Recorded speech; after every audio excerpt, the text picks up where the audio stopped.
Turkish police have been trying to stamp out anti-government protests in several cities as violence across the country rages for a fifth successive night.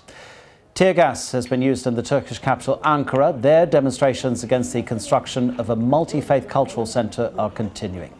And there's also anger over the death in Hatay of a 22-year-old protester under disputed circumstances during a rally on Sunday.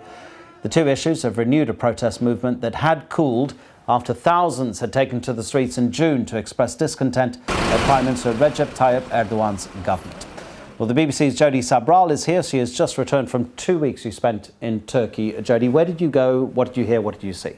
I was in Istanbul for most of that time, and it's very, very tense right there now on the streets. I've been going actually over the past 4 months, every month, and there's a very heavy police presence right now in and around the Taksim area where the Gezi Park protests happened.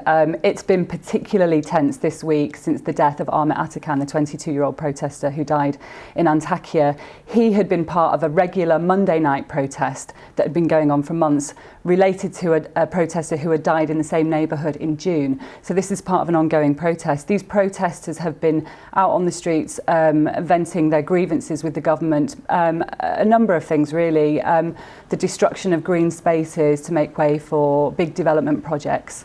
Also, the Prime Minister's authoritarian sort of tendencies in his rule is how they see it. And the level of police violence that is against these protesters, Human Rights Watch said today that there needs to be an effective investigation into the death of protesters and the violence being unleashed on these protesters. And also that there needs to be a public acknowledgement by the Prime Minister that this is a serious problem. And I think the case of Ahmet Atakan highlights this because the government said that he fell from a building, whereas the opposition are saying that they have evidence that shows that he was hit at close range with a tear gas canister to the head. So the government coming out and saying that before there was an effective investigation almost exonerates the police, and therefore this is spurring on these protesters to go out on the streets.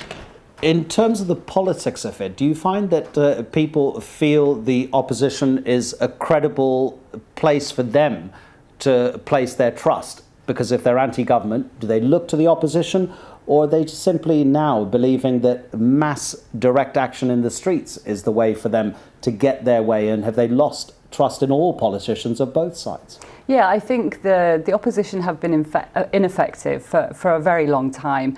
The protest movement actually incorporates a very wide range of Turkish society. You have liberals, you have leftists, you have rightists, you have practicing Muslims, you have the more secular ilk of society, and they are it's a reaction to the Prime Minister's third term in power, which has been defined by a more authoritarian kind of rule.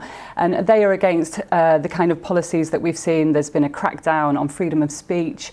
The Turkish media feel very pressurised to take a government line on things. I was on the street on Tuesday night in Istiklal in downtown Istanbul, and the police were literally firing plastic bullets at anything that moved. And so they've been targeting journalists. Journalists have been hindered from reporting the story. They've been detained. Also, the tourists have been caught up in this chaos, which, I saw a tourist who the police couldn't speak English. He had lost his mother in the chaos and he didn't know what to do. So all of this is, they're feeling it's quite bad for Turkey's image. The government somehow needs to talk to these protesters and needs to get a handle on what's going on, because of course there are fresh protests planned throughout the weekend. So something needs to give here, and I think this has just been a reaction to his sort of not acknowledging what's going on, the Prime Minister. OK, Jody Sabral, thank you very much indeed.